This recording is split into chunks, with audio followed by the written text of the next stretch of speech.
హెబ్రీల్కి రాసిన పత్రిక 11వ అధ్యాయము 32వ వచనాన్ని అందరము కలిసి చదువుకుందాం. 32వ వచనం. ఇంకను ఏమి చెప్పుదును? గిద్యోను, బారాకు, సంసోను, యెఫ్తా, దావీదు, సమూయేలు అని వారిని గూర్చి ప్రవర్తనను గూర్చి వివరించుటకు సమయము చాలదు. దేవుని వాక్యంలో మనం చూస్తూ వస్తున్నాం. మరి హేబేలు దగ్గర నుండి మనం చదువుకుంటూ వస్తున్నాం. మరి విశ్వాస వీరుల్లో ఇక్కడ దావీదు కనపడుతున్నాడు. దావీదుని గురించి దేవుడు మరి ప్రత్యేకంగా దావీదుకు ఉన్నటువంటి విశ్వాసమును గురించి దేవుడు రాసి పెట్టాడు అనమాట. దావీదు చాలా విశ్వాసం కలిగినటువంటి వాడని, దావీదులో మరి చాలా విశ్వాసం ఉందని, దేవుడు అంటే దావీదు దేవుని నమ్మినాడు, దేవుని యందు దావీదు విశ్వాసం ఉంచాడు అనమాట. దావీదు జీవితాన్ని మనం చూసినట్లయితే దావీదు అనేటువంటి పేరు బైబిల్లో దాదాపు 900 సార్లు దావీదు పేరు కనపడుద్ది. దావీదు అనేటువంటి మాట బైబిల్లో దాదాపు 900 సార్లు సుమారుగా 900 సార్లు ఉంటుందన్నమాట. దేవుడు దావీదుని అటు రాసి పెట్టాడు. దావీదు పేరు ఎక్కడ మొదలైందంటే రూతు గ్రంథము 4వ అధ్యాయం 17వ వచనంలో దావీదు పేరు అక్కడ మొదలైంది. రూతు గ్రంథం 4:17లో మొదలైతే మరలా చివరగా ఎక్కడుందంటే ప్రకటన గ్రంథము 22వ అధ్యాయం 16వ వచనంలో దావీదు పేరు ఉందన్నమాట. రూతు గ్రంథం 4వ అధ్యాయము 17వ వచనంలో దావీదు పేరు ఉంటే మరలా చివరిలో లాస్ట్ పుస్తకము క్రొత్త నిబంధనలో ప్రకటన గ్రంథంలో 22వ అధ్యాయం 16వ వచనంలో చివరిగా అక్కడ దావీదు పేరు అక్కడ కనపడుతుందన్నమాట. దాదాపు మరి ఈ ఖాళీలో ఈ సమయంలో దావీదుది మరి దాదాపు 900కు లోపులో మరి దావీదు పేరు అన్ని సందర్భాల్లో బైబిల్లో కనపడుతుంది అనమాట. అంటే దావీదు గురించి దావీదుకు ఒక ప్రత్యేకమైన స్థానం ఇచ్చాడు. కాబట్టి దావీదు ఊరు ఏ ఊరు? బెత్లెహేం. సొంతూరు బెత్లెహేం. తర్వాత దేవుడు బైబిల్లో రాయబడింది, దావీదుని దేవుడు కోరుకున్నాడు. ఎందుకు కోరుకున్నాడు? దావీదుని ఎక్కడి నుంచి దేవుడు కోరుకున్నాడు? గొర్రెలను కాస్తున్నటువంటి దావీదుని దేవుడు కోరుకున్నాడంట. మనం చూసినట్లయితే 78వ కీర్తన 70వ వచనంలో రాయబడింది. 78వ కీర్తన 70వ వచనంలో దేవుడు దావీదుని కోరుకున్నాడు. గొర్రెలు కాసుకునేటువంటి దావీదుని, అది కూడా దావీదుకి ఎక్కువ మంద లేదు కానీ దావీదుకి చిన్న మంద అంట. బైబిల్లో రాయబడింది చిన్న మంద. గొర్రెలను కాసుకునేవాడు, గొర్రెలు మేపుకునే దావీదు. తర్వాత వాళ్ళ ఇంట్లో దావీదు ఎన్నికైన వాడు కాదు, దావీదు చిన్నవాడు. వాళ్ళ ఇంట్లో దావీదుని అంతగా వాళ్ళు పట్టించుకునేవాళ్ళు కాదనమాట. మనుషుల దృష్టికి దావీదు ఎట్లా ఉండేవాడంటే ఎన్నిక లేని వాడుగా ఉండేవాడు అనమాట. అయితే దేవుడు, సర్వోన్నతులైన దేవుడు దావీదుని కోరుకున్నాడు. కోరుకోవడమే కాదు కానీ దేవుడు అతన్ని నియమించినట్లుగా మరి మొదటి సమూయేలు గ్రంథం 16వ అధ్యాయం 1వ వచనంలో నేను అతన్ని నియమించి తిని అంటాడు అనమాట. మొదటి సమూయేలు గ్రంథం 16వ అధ్యాయం 1వ వచనంలో నేను అతన్ని నియమించాను అంటాడు. తర్వాత దేవుడు దావీదుని కోరుకున్నాడు. ఎందుకని దేవుడు దావీదుని కోరుకున్నాడంటే దావీదు మరి చాలా భక్తి కలిగినటువంటి వాడు. దేవుడు దావీదుని ఎందుకు కోరుకున్నాడు అంటే దావీదు ఒకే ఒక తప్పు చేశాడంట. ఒకే ఒక తప్పు. ఆ తప్పు ఏ తప్పు అంటే ఊరియా భార్య విషయం ఉంది తప్ప ఇంకెక్కడ కూడా దావీదు తప్పు చేయలేదంట కదా. సర్వసాధారణంగా ఎవరైనా తప్పు చేస్తారు ఒక్కసారి. దావీదు కూడా ఏం చేశాడంటే పదే సార్లు తప్పు చేయకుండా ఒక ఊరియా భార్య విషయంలో తప్ప మొదటి రాజుల గ్రంథం 15వ అధ్యాయం 4వ వచనంలో రాయబడింది. మొదటి రాజులు 15వ అధ్యాయము 4వ వచనంలో ఏముందంటే ఒక ఊరియా భార్య విషయంలో తప్ప దావీదు అన్ని విషయంలో తన జీవిత పర్యాంతం కూడా దేవుని ఎదుట యథార్థంగా ఉన్నాడంట. దావీదు ఒక్క ఊరియా భార్య విషయంలో తప్ప అన్ని విషయాల్లో కూడా దావీదు యథార్థంగా ఉన్నాడని దేవుని వాక్యంలో మనకు రాయబడింది. అందుకే దేవుడు దావీదుని కోరుకున్నాడు అనమాట. చిన్నతనం నుండి కూడా దావీదు బాల్యము నుండి కూడా దేవుని యందు భయభక్తులు కలిగిన వాడు, దేవుణ్ణి ఆరాధిస్తూ వచ్చేవాడు, దేవుణ్ణి ఘనపరిచాడు. మరి దేవుని యందు మరి ఎంతగానో భయభక్తులు కలిగి దేవుని త్రోవలో నడిచినాడు. గొర్రెల దగ్గర గొర్రెలు మేపుకుంటూ దావీదంట 10 తంతుల సితారా వాయించేవాడంట. 10 తంతుల సితార వాయిస్తూ, మరి అది ఎట్లుంటుందో మనకు తెలియదు కానీ 10 తంతుల సితార ఉండేదంట దావీదు దగ్గర. ఆ 10 తంతుల సితార తీసుకుని దావీదు వాయిస్తుంటే మరి అద్భుతంగా దేవునికి ఎంతో సంతోషం అనిపించేది అనమాట. అంత సంగీతములతో దేవుని ఆరాధించేవాడు దావీదు. అందుకని దేవుడు దావీదుని కోరుకున్నాడు అనమాట. దావీదుని దేవుడు కోరుకున్నాడు. ఆ చిన్నతనంలోనే దేవుడు దావీదుని ఇష్టపడ్డాడు. బాల్య దినంలోనే దావీదుని దేవుడు ఇష్టపడ్డాడు. ఎందుకనంటే చిన్నతనం నుండి కూడా దేవుడు అంటే విశ్వాసము, నమ్మకము, తర్వాత గొర్రెల దగ్గర మేపుకుంటూ అక్కడ ఖాళీ కూర్చోకుండా దేవుణ్ణి ఘనపరిచేవాడు అనమాట కదా. మరి దావీదు మరి అంత మంచి వ్యక్తి, అంతగా మరి పశ్చాత్తాపడే వ్యక్తి కదా. మరి 51వ కీర్తనలో మనం చదవవసరం లేదు కానీ దావీదు ఎంతో పశ్చాత్తాపడతాడు పాపం విషయమై. అందుకని దేవుడు దావీదు విషయంలో దేవుడు మరి దావీదును ఏర్పరచుకుని ఎన్నిక చేసుకుని దావీదుని దేవుడు కోరుకున్నాడు అనమాట. అందుకని దావీదుని దేవుడు ఆశీర్వదించాడు అనమాట. దావీదుని దేవుడు బహుగా ఆశీర్వదించాడు. దావీదుకి దేవుడు తన కృపనిచ్చినాడు. కాబట్టి ఇప్పుడు దావీదులో మనం ఏం చూస్తున్నామంటే హెబ్రీయులకు రాసిన పత్రిక 11వ అధ్యాయం 32వ వచనంలో అక్కడ దావీదు పేరు రాయబడింది. దావీదు విశ్వాసం కలిగిన వాడు. ఎంత విశ్వాసం అంటే చిన్నతనం నుండే విశ్వాసం కదా. గొలియాత్ ఎంత ఎత్తుంటాడు? 6 మూరల జానుడు ఉంటాడంట. ఒక వ్యక్తి 6 మూరల జానుడు ఉంటే ప్రజలందరూ దావీదును చూసి గొలియాతును చూసి పారిపోతున్నారు. ఆఖరికి సౌలు కూడా దావీదును చూసి ఏం చేస్తున్నాడు? పారిపోతున్నాడు.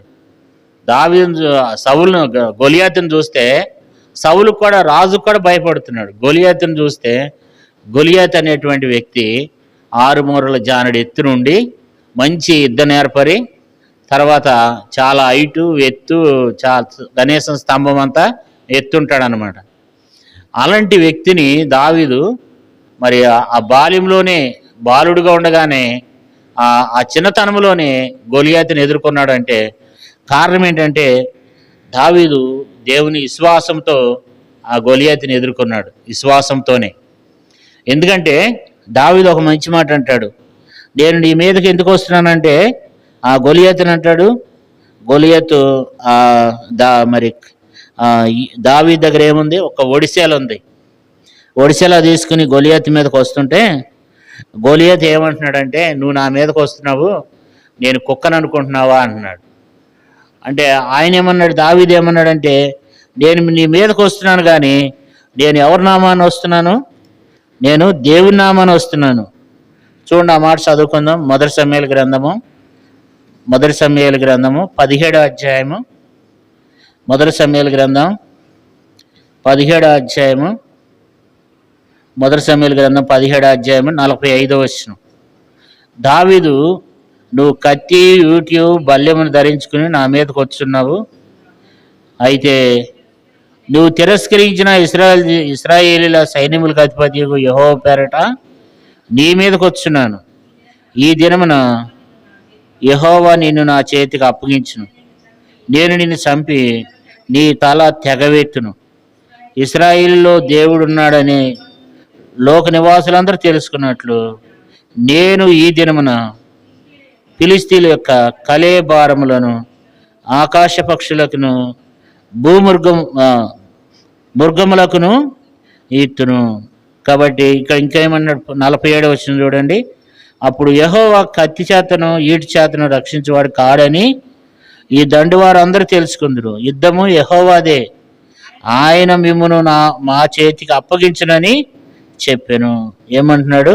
ఆయన మిమ్మల్ని మా చేతికి అప్పగిస్తాడు. కాబట్టి మరి చిన్నవాడే కానీ మరి ఎంత పెద్ద మాటలు మాట్లాడుతున్నాడు అంటే అతనితో మరి నిజంగా తనతో పోట్లాడాలంటే బలం చాలదు. కానీ దావీదుకు ఉన్న విశ్వాసం ఏంటంటే, సౌలు ఏమంటాడంటే, నువ్వు చూస్తే చిన్నవాళ్ళలాగా ఉన్నావు, కాబట్టి నువ్వు ఇంకా మరి చిన్నతనంలో నుండవు, కానీ నువ్వు ఎలా గెలవగలుగుతావు అంటాడు. చూడండి 17వ అధ్యాయము, మొదటి సమూయేలు గ్రంథం 17వ అధ్యాయం 33వ వచనం. సౌలు ఈ ఫిలిష్తీని ఎదుర్కొని వానితో పోట్లాడుటకు నీకు బలం చాలదు, నువ్వు బాలుడు, వాడు బాల్యము నుండి యుద్ధాభ్యాసం చేసిన వాడని దావీదు అనెను. ఇక్కడ దావీదు అంటున్నాడు, నువ్వు ఇంకా బాలుడివే, నువ్వు చిన్నవాడివి, అయితే వాడైతే బాగా యుద్ధం చేయగలడు, కాబట్టి నువ్వు వారితో పోలేవు, నువ్వు వారితో పోరాడలేవు అంటున్నాడు. కానీ దావీదు అయితే ఏమంటాడంటే, మరి దేవుడు నన్ను చిన్నతనంలోనే ఏం చేశాడంట, దావీదు ఏం చేశాడు, దేవుని బలంతో దేవుని శక్తితో సింహమును ఎలుగుబంటిని కూడా ఏం చేశాడంట, తరిమి కొట్టిండంట కదా. మరి సింహాన్ని ఎదుర్కొన్నాడు, ఎలుగుబంటిని ఎదుర్కొన్నాడు. కాబట్టి ఫిలిష్తీయుడు ఎంత అంటున్నాడు, ఈ సున్నతి లేని ఫిలిష్తీయుడు ఎంత అంటున్నాడు. అంటే తన విశ్వాసం అదంతా ఏంటంటే, దావీదుకున్నటువంటి తన కండబలంతో లేకపోతే తనకున్నటువంటి అంగుబలంతో కాదు, కానీ దావీదు దేని వలన వెళ్తున్నాడు అంటే విశ్వాసంతో వెళ్తున్నాడు అనమాట. విశ్వాసంతోనే వెళ్తున్నాడు. కత్తి చేత ఈటి చేత రక్షించేవాడు కాదంట దేవుడు. యుద్ధము యెహోవాదే. దేవుడు కత్తి చేతను ఈటి చేతను రక్షించేవాడు కాడని ఈ జనులందరూ తెలుసుకుందరు. యుద్ధం యెహోవాదే అంటున్నాడు. ఇది చిన్నవాడు అవకాశం నుంచి వచ్చే వ్యక్తి ఎవరు, గొలియాత్ అనే వ్యక్తి. మరి అంత ఎత్తు కలిగిన వాడు, 6 జానుడు ఎత్తు కలిగిన వాడు, అంత ఎత్తైనటువంటి వ్యక్తి దావీదు మీదకి వస్తుంటే, దావీదు ఏం చేశాడంట, ఒక చిన్న రాయి తీసుకుని ఒడిశాలా తీసుకుని కొడితే ఆ నొసటికి తగిలి అంత గొలియాత్ ఏమవుతాడు, పడిపోతాడు. కారణం ఏంటంటే, దేవుడు దావీదు పక్షంగా ఉండి దేవుడు ఏం చేస్తూ వచ్చాడు, పోరాడుతూ వచ్చినాడు. దావీదు యొక్క విశ్వాసం చాలా గొప్పది. ఏది చేసినా దావీదు విశ్వాసంతోనే చేస్తాడనమాట. కాబట్టి దావీదుకి చాలా విశ్వాసం ఉంది. దావీదు విశ్వాసంతో అనేకమైనటువంటి పరిస్థితులు దావీదు ఎదుర్కొన్నాడు. అలాంటి గొప్ప వీరుడు దావీదు. అందుకని దావీదు తనకున్నటువంటి విశ్వాసాన్ని బట్టి దేవుడు ఏమంటున్నాడంటే, దావీదుకున్నటువంటి విశ్వాసం చాలా గొప్పది, దావీదుకున్నటువంటి మరి ఆ నమ్మకం చాలా గొప్పది. దేవుణ్ణి నమ్మకంగా సేవిస్తూ వచ్చినాడు. నమ్మకంగా దావీదు దేవుని సేవిస్తూ వచ్చినాడు. అందుకని బైబిల్లో ఏమంటాడు, మరి అపొస్తలుల కార్యములో 13వ అధ్యాయం 22వ వచనంలో, దావీదు నా ఇష్టానుసారుడైన మనుషుడు. దావీదు నా ఇష్టానుసారుడైన మనుషుడు. అతడు ఏం చేస్తాడు, నా ఉద్దేశాలన్నీ నెరవేరుస్తాడు. దేవుడు ఎంత చక్కని మాట దావీదుని గురించి సాక్ష్యం ఇచ్చాడంటే, దావీదు నా ఇష్టానుసారుడైన మనుషుడు కదా.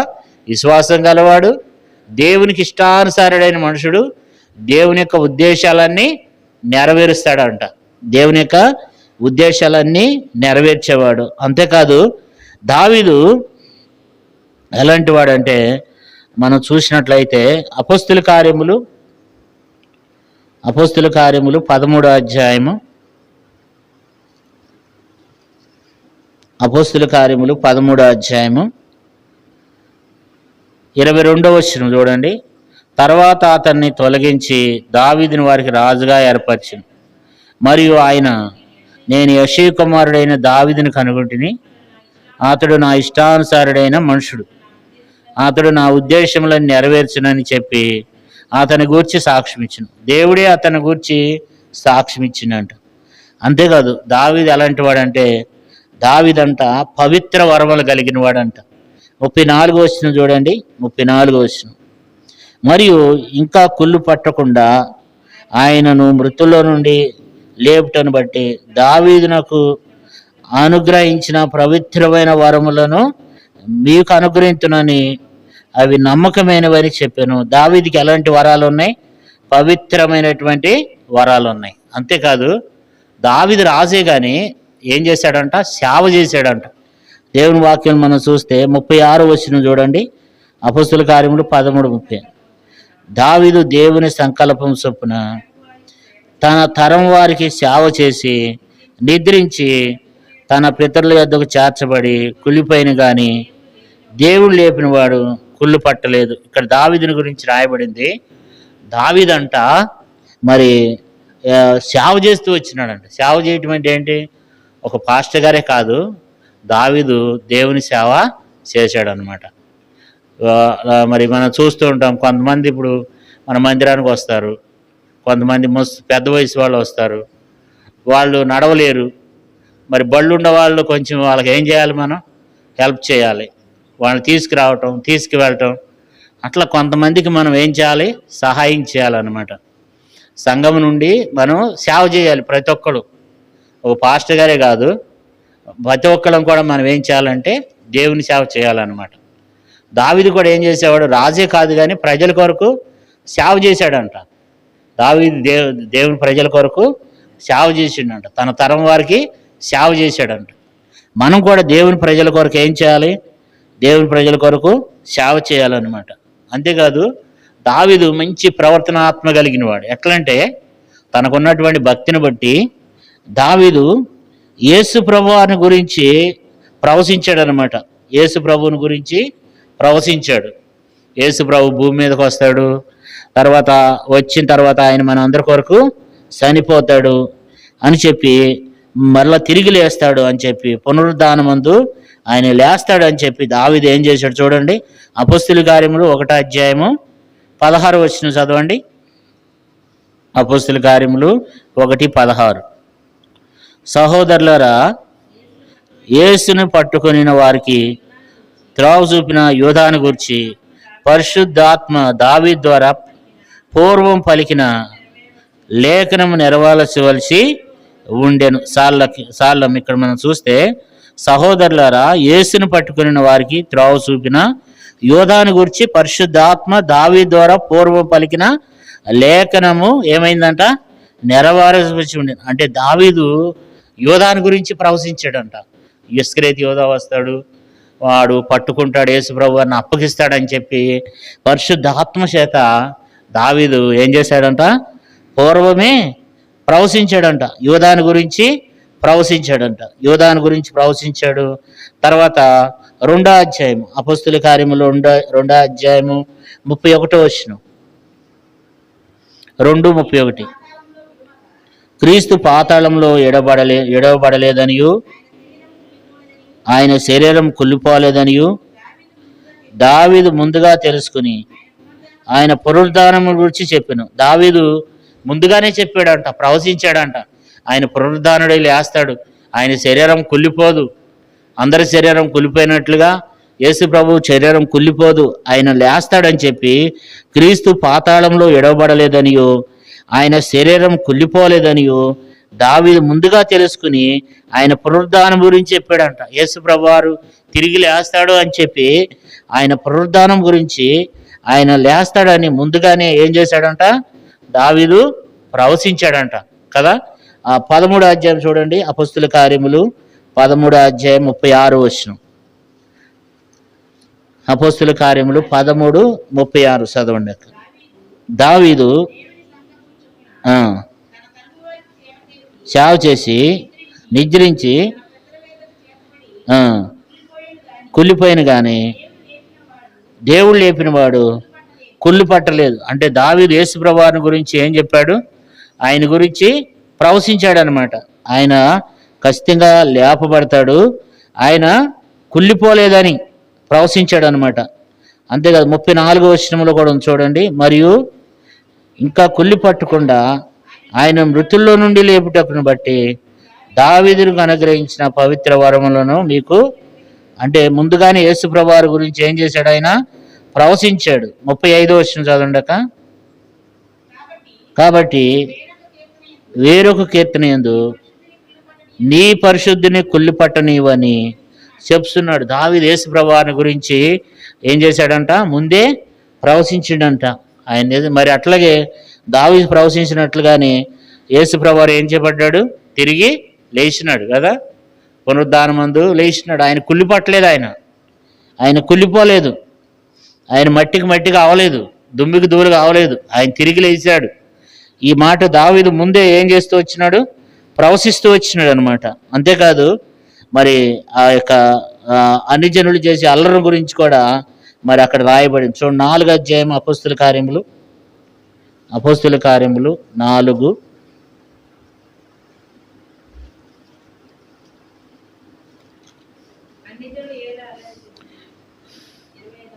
25వ వచనం చదవండి. ఉమ్, ఉమ్, ఉమ్, ఉమ్, ఉమ్, ఉమ్. కాబట్టి దావీదు ద్వారా ముందుగానే ఇవన్నీ జరుగుతాయి. మరి అనేక మంది క్రీస్తుకి విరోధులు లేస్తారు, అధిపతులు లేస్తారు. ఇవన్నీ కూడా దావీదు ముందుగానే ఇవన్నీ జరుగుతాయని ముందుగానే దావీదు ఏం చేశాడంట? ప్రవశించిండంట. అంటే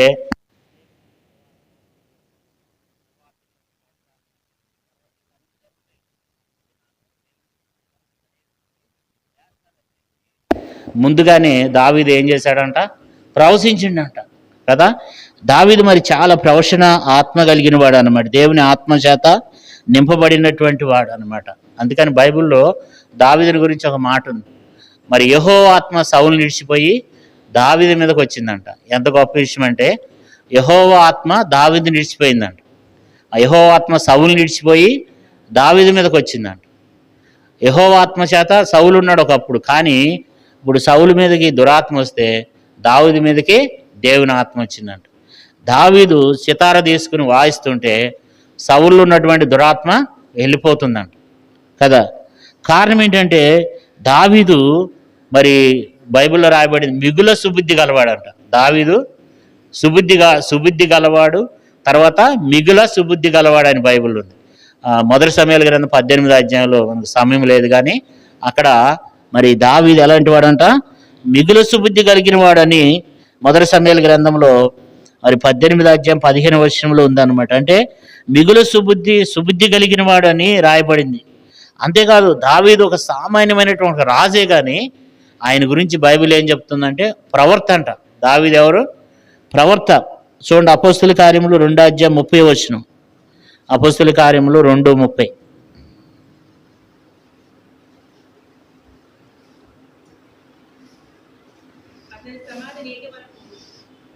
చదవము. అతని సమాధి నేటి వరకునున్నది, మన మధ్యనున్నది. అతని ప్రవర్తి అయ్యుండును గనుక అతని గర్భఫలంలో నుండి అతని సింహాసనం మీద ఒకడు కూర్చుండబెట్టుదును అని దేవుడు తనతో ప్రమాణపూర్వకంగా ఒట్టు పెట్టుకునే సంగతి అతడు ఎరిగి. ఇక్కడ మనం చూస్తే దావీదు గురించి ఏం రాయబడిందంటే 30వ వచనంలో అతని సమాధి నేటి వరకు మన మధ్యన ఉన్నది, అతడి ప్రవర్తి అయ్యుండును. దావీదు ప్రవర్త అంట. అంటే ప్రవర్త అంటే ఏంటి? దేవుని మాటలు తీసుకుని వెళ్ళి ఇతరులకు చెప్పటం. మరి దావీదు రాజే కాదు, ఒక సామాన్యమైన రాజే కాదు, కానీ దావీదు ప్రవర్త అంట. అంటే దేవుని యొక్క మాటలను ఇతరులకు ఉన్నట్లుగా చెప్పేవాడు అనమాట. అంటే అంతగా మరి ప్రవర్తగా చేశాడనమాట. ఒక సామాన్యమైన రాజు ప్రవర్తగా చేయటం ఏంటంటే చాలా గొప్ప విషయం అది. అసలు ఒక రాజు ప్రవర్తగా ఉండటం అంటే అది మరి ఎంతో గొప్ప విషయం. అంటే దేవుడు తనతో మాట్లాడేవాడు అనమాట. ఆ మాటలు తీసుకుని వెళ్ళి ఇతరులకు చెప్పేవాడిని ప్రవర్త అంటారనమాట. దేవుడు ఈ పలానోళ్ళ జీవితంలో ఇది జరుగుద్దని పూర్వకాలంలో ప్రవర్తల ద్వారా మాట్లాడేవాడు. బైబిల్లో రాయబడింది పూర్వకాలంలో నానా విధములుగా నానా సమయంలో మన పితరులతో మాట్లాడిన దేవుడు ప్రవర్తలతో దేవుడు మాట్లాడేవాడు అనమాట. అట్లాగే దావీదుతో కూడా దేవుడు మాట్లాడేవాడు అనమాట. దావీదు చాలా ప్రవర్త అని బైబిల్లో రాయబడుతూ వచ్చింది. అంటే అంతగా దావీదు మరి దేవుని ఉద్దేశానంగా నడుచుకున్నాడు. అంతేకాదు దావీదు దేవుని చిత్తాన్ని ఎరిగి ఉన్నాడు అనమాట. అందుకని 40వ కీర్తన 8వ వచనంలో అంటాడు, నీ చిత్తము నెరవేర్చడం నాకు సంతోషం కదా. దావీదు దేవుని చిత్తానుసారంగా నడుచుకున్నాడు అనమాట. ప్రతి విషయంలో దేవుని చిత్తం ఎరిగినాడు. మంచి ప్రార్థనాపరుడు దావీదు. అంతేకాదు దావీదులో ఒక మంచి లక్షణం ఏంటంటే దేవుని మందిరాన్ని ప్రేమించాడు కదా. నీ ఇంటిని గురించిన ఆసక్తి నన్ను భక్షించుచున్నది అన్నాడు. దేవుని మందిరం గురించినటువంటి ఆశ ఎంత ఆశ ఉందో చూడండి. దావీదుకి ఆశ ఏంటంటే చిరకాలము యెహోవా మందిరంలో నేను నివాసం చేస్తాను. ఎంత ఆశ చూడండి. అంత దేవుని మందిరాన్ని అంతగా ప్రేమించినాడు. అందుకే దేవుడు ఆ వ్యక్తిని ఆశీర్వదించాడు అనమాట. దేవుని మందిరాన్ని ఎంతగా ప్రేమించాడంటే దేవుని మందిరం కట్టేదాకా తన ఇల్లు కట్టుకోవాలి, అంత గొప్ప వ్యక్తి అనమాట దావీదు. దేవుని మందసం ఎక్కడుంది? దేవుని మందసం గుడారంలో ఉంటే నేను దేవదారు మానులతో కట్టుకున్నటువంటి గృహంలో నేను ఎలాగ నివసించగలను? దేవదారు వృక్షాలతో కట్టబడినట్టు ఇంట్లో నేను ఎందుకు నివసించగలను? నా దేవుని మందిరం గుడారంలో ఉందని చెప్పి దేవుని మందిరం కట్టిన తర్వాత తన వరకు కట్టుకున్నాడు. అంత గొప్ప వ్యక్తి దావీదు. అంటే దేవుని అంతగా ప్రేమించినాడు. దేవుని మందిరాన్ని ప్రేమిస్తాడు, తర్వాత దేవుని ప్రేమిస్తాడు కదా. 18వ కీర్తన 1వ వచనంలో అంటాడు, నేను నిన్ను ప్రేమించుచున్నాను అంటాడు. తర్వాత 116వ కీర్తన 1వ వచనంలో కూడా నేను నిన్ను ప్రేమిస్తున్నాను అంటాడు దావీదు. మరి దావీదు దేవుని ఎంతగానో ప్రేమించినటువంటి వ్యక్తి, దేవుని ఎంతో ఆరాధించినటువంటి వ్యక్తి, దేవుని దినమునకు 7 మార్లు దేవుణ్ణి ఆరాధించినటువంటి వ్యక్తి. మరి దావీదు గురించి రాయబడింది, దావీదు ఉత్తముడంట. బైబిల్లో రాయబడింది, మరి 1 సమూయేలు గ్రంథం 15వ అధ్యాయము 28వ వచనంలో రాయబడింది, దావీదు ఉత్తముడంట. అంటే సౌలు కంటే ఉత్తముడు కదా. మరి ఎంత ఉత్తముడైన వాడో, అంతేకాదు నీతిపరుడంట. మరి చూడండి 1 సమూయేలు గ్రంథం 24వ అధ్యాయం 18వ వచనం.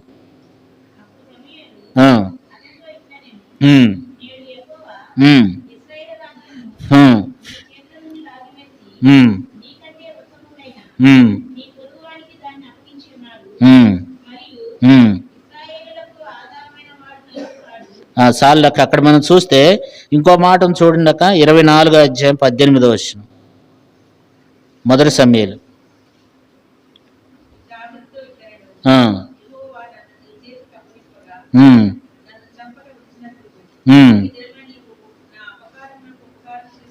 అపకారమునకు ఉపకారం చేసిండంట.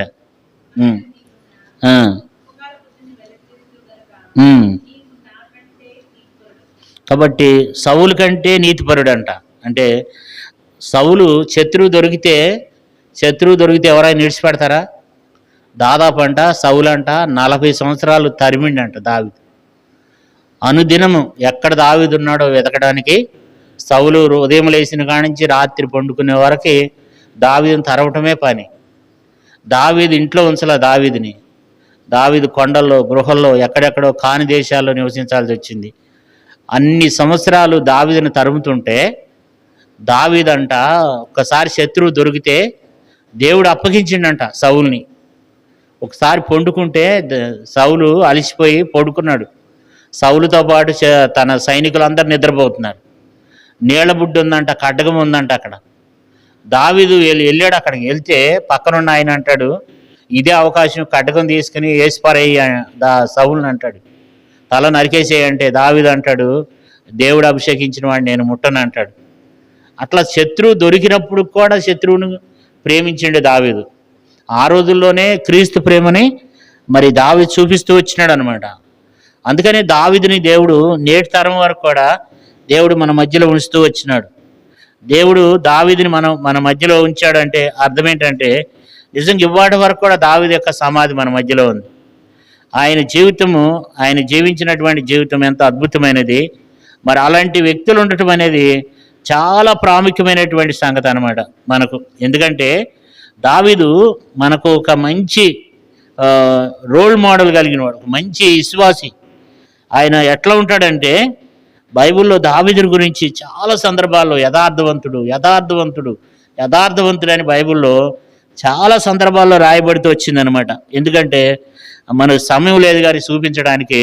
1 సమూయేలు గ్రంథము 29వ అధ్యాయం 6వ వచనంలో ఉంది. 1 రాజుల గ్రంథం 3వ అధ్యాయం 6వ వచనంలో ఉంది. 1 రాజులు 11వ అధ్యాయము 4-6 వచనాల్లో ఉంది. 1 రాజులు 15:4లో ఉంది. 78వ కీర్తన 70వ వచనంలో ఉంది. 1 దినవృత్తాంతములు 29:17లో ఉంది. దావీదు యథార్థవంతుడని చాలా సందర్భాల్లో బైబిల్లో రాయబడింది. దావీదు ఎంత యథార్థవంతుడంటే అంత యథార్థవంతుడు. అందుకని దావీదుని గురించి దేవుడు అనేక పర్యాయములు బైబిల్లో మరి దాదాపు 900 సార్లు బైబిల్లో దావీదు పేరు రాసి పెట్టాడు. రూతు గ్రంథం 4వ అధ్యాయం 17వ వచనంలో స్టార్ట్ అయింది. రూతు గ్రంథం 4:17లో స్టార్ట్ అయింది దావీదు పేరు. అక్కడ నుండి ప్రకటన గ్రంథం 22వ అధ్యాయము 16వ వచనం వరకు ఉంది దావీదు పేరు. దాదాపు 900 సార్లు దేవుడు దావీదుకు ఒక ప్రత్యేకమైనటువంటి స్థానం ఇచ్చాడు. కారణం ఏంటంటే దావీదుకి దేవుని మీద ఉన్న మక్కువ, దేవుని మీద ఉన్న ఆశ. దావీదుకి దేవుడు అంటే ఆశ, దేవుని వాక్యాన్ని ఎంతో ప్రేమిస్తాడు. మిడ్ నైట్ వేళలో కూడా దావీదు లేచి దేవుని వాక్యాన్ని చదువుతాడంట. దేవుని యొక్క శాసనాలని, దేవుని యొక్క ధర్మశాస్త్రాన్ని, దేవుని యొక్క ఆజ్ఞలను గైకొన్నటువంటి వ్యక్తి దావీదు అనమాట. అలాంటి వారంగా మనం కూడా కలిగి ఉండాలి. అలాంటి వ్యక్తులంగా దావీదు వలె మనం కూడా కలిగి ఉండాలన్నమాట. అలాంటి వ్యక్తులంగా ఈ భూమి మీద మనం కలిగి ఉండాలి. దావీదు దేవుని యొక్క ఉద్దేశాలన్నీ నెరవేర్చేవాడు, దేవుని సంకల్పాన్ని నెరవేర్చేవాడు, దేవుణ్ణి మరి మంచి తీర్మానం కలిగినటువంటి వాడు, మరి దేవుని యందు భయభక్తులు కలిగిన వాడు, ఆయన్ని ప్రేమించి, ఆయన మందిరాన్ని ప్రేమించి, ఆయన సన్నిధిని ప్రేమించి ఎంతగానో మరి దేవుణ్ణి హత్తుకుని జీవించినటువంటి వ్యక్తి దావీదు. అలాంటి వ్యక్తిని మరి హెబ్రీయులకు రాసిన పత్రికలో మనం చదువుకుంటున్నాం అతని గురించి.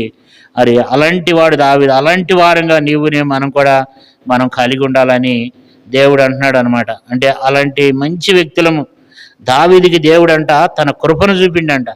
మరి దావీదుకి మంచి దేవుడు తన కృపను ఇచ్చినాడు. అంటే దావీదుకి ఇచ్చినటువంటి కృప మనకు కూడా దేవుడు అనుగ్రహిస్తాడు అనమాట. బైబిల్లో రాయబడింది, దావీదుకు చూపిన శాశ్వతమైన కృపను మీకును చూపుతును అంటాడు యెషయా గ్రంథంలో. అంటే దావీదుకి చూడండి 55వ అధ్యాయము, యెషయా గ్రంథం 55వ అధ్యాయము 3వ వచనం చదవండి.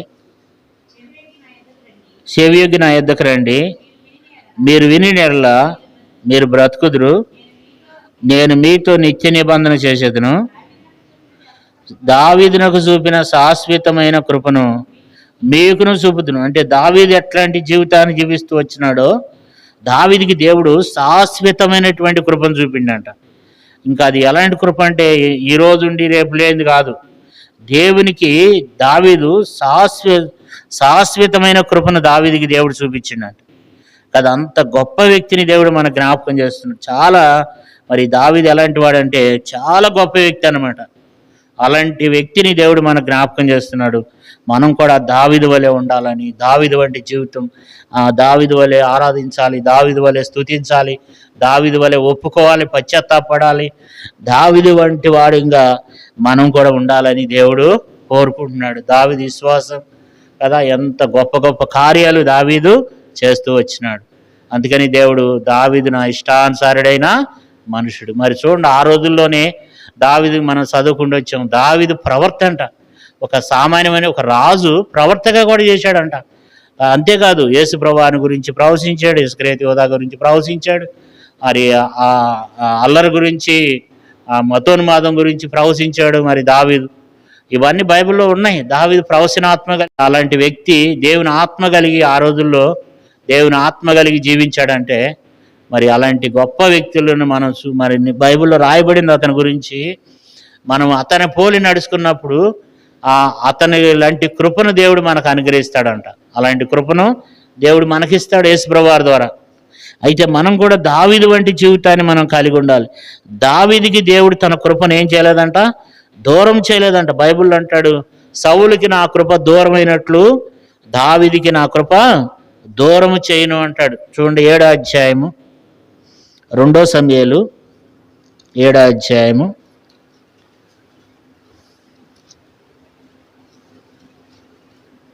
2 సమూయేలు 7వ అధ్యాయము 15వ వచనం. నిన్ను స్థాపించుటకై నేను కొట్టివేసిన సౌలునకు నా కృప దూరమైనట్లు, కాబట్టి అతనికి నా కృప దూరం చేయను. దేవునికి దావీదుకంట కృపను దూరం చేయలేదంట. దేవుని కృప దావీదుకి ఎల్లవేళలా అందుబాటులో ఉండి, దేవుని బిడ్డలైన మనకు కూడా ఆయన యందు విశ్వాసం కలిగినటువంటి బిడ్డలంగా, ఆయన్ని సంతోషపరిచేటువంటి బిడ్డలంగా మనం కూడా ఉన్నప్పుడు దేవుడు దావీదుకి దేవుని కృప అందుబాటులో ఎల్లప్పుడు కూడా దేవుడు దావీదుకి తన కృపను దూరం చేయలేదంట. దేవుని బిడ్డలారా, దావీదుని దేవుడు మరి ఇంకో మాట ఉంది, ఒక మాట అంటాడు చూడండి. 21వ కీర్తనల గ్రంథము 21వ కీర్తన 2వ వచనం. 21వ కీర్తన 2వ వచనం. అతని మనోభీష్టము నువ్వు సఫలం చేస్తున్నావు, అతని పెదవుల్లో నుండి వచ్చిన ప్రార్థన నువ్వు మానక అంగీకరించున్నావు. దేవుడు ఎంత గొప్ప మాట రాశాడంటే, అతన్ని పెదవుల్లో నుంచి వచ్చినటువంటి ప్రార్థన నువ్వు మానక అంగీకరిస్తున్నావు. అంటే ఇది దావీదు రాసిన కీర్తనే. దావీదు పెదవుల్లో నుంచి వచ్చే మాటలను, ప్రార్థనను దేవుడు తప్పక అంగీకరిస్తాడంట. అంటే ఎంత దేవుని దృష్టికి ఎంత మంచి ప్రవర్తన కలిగి ఉంటే మరి దేవుడు దావీదుని అంతగా ఆశీర్వదిస్తున్నాడు, దేవుడు అంతగా దీవిస్తున్నాడు కదా. మరి దేవుడు అంతగా దావీదుని ఆశీర్వదించాడు. దావీదు మరి ఎంతో కృతజ్ఞత కలిగిన వాడు, ప్రార్థన జీవితం కలిగిన వాడు, యథార్థవంతుడు, నీతిమంతుడు కదా, న్యాయవంతుడు, శత్రువును సైతం ప్రేమించేటువంటి గుణం కలిగినటువంటి వాడు, క్షమించే మనసు కలిగిన వాడు, అంత దాతృత్వం కలిగినటువంటి వాడు, దేవునికి ఇచ్చే విషయంలో కానీ అన్ని విషయాల్లో కూడా దావీదు ఒక్క విషయంలో తప్ప దావీదు అన్ని విషయాల్లో కూడా మరి యథార్థవంతుడైన దేవుడు ఏం చేశాడు, దావీదుని గురించి సాక్ష్యం ఇచ్చాడు అనమాట. అలాంటి జీవితాన్ని మరి మనం కూడా కలిగి ఉండాలి. విశ్వాస వీరుల్లో అతని గురించి దావీదు విషయంలో చాలా బైబిల్లో ఉన్నప్పుడు కూడా దేవుడు దావీదు గురించి ఒక మాట రాశాడు, దావీదు అని రాశాడు అనమాట. ఇంకాను ఎబ్రిల్కి రాసిన పత్రిక 11వ అధ్యాయము 32వ వచనంలో ఏముంది అక్కడ, ఇంకాను ఏమి చెప్పుదును, బారాకు గిర్జోను యెఫ్తా, సంసోను, తర్వాత దావీదు, వీళ్ళందరి గురించి, తర్వాత సమూయేలు గురించి, వీళ్ళందరి గురించి, ప్రవర్తన గురించి రాయటానికి ఏమి లేదంట, సమయం లేదంట. దేవుడు మరి అలాంటి గొప్ప విశ్వాస వీరులుగా, వీళ్ళు గొప్ప సాక్ష్య సమూహం అంట కదా. వీళ్ళంతా ఎవరు? గొప్ప సాక్షి సమూహం. ఇంత గొప్ప సాక్షి సమూహం ఉన్నప్పటికి కూడా మనం లేకుండా వాళ్ళు పరిపూర్ణులు కాలేదంట కదా. మనం కూడా మరి అంత విశ్వాసం కలిగి భూమి మీద జీవించాలి. ఈ అంచు దినాల్లో, అపాయకరమైన దినాల్లో, భక్తిహీనత కలిగిన దినాల్లో, ఎక్కడ చూసినా భక్తిహీనత, మరి దేవుని మందిరం అంటే పెడసేవుని పెట్టే దినాలు ఇవి, దేశమంతా అట్లాగే ఉంది. ఇలాంటి దినాల్లో, ప్రభు రాకడి దినాల్లో, ప్రభు వచ్చే సమయాల్లో మనం విశ్వాసం కలిగి భక్తి కలిగి ఎవరైతే ఉంటారో వాళ్ళది పరలోక రాజ్యం. కాబట్టి అలాంటి మంచి జీవితాన్ని మరి దావీదుని మన ముందు పెట్టినాడు. మరి అలాంటి వారంగా మనం కూడా ఆ రీతిగా నడుచుకునుగాక. ప్రార్థన చేసుకుందాం.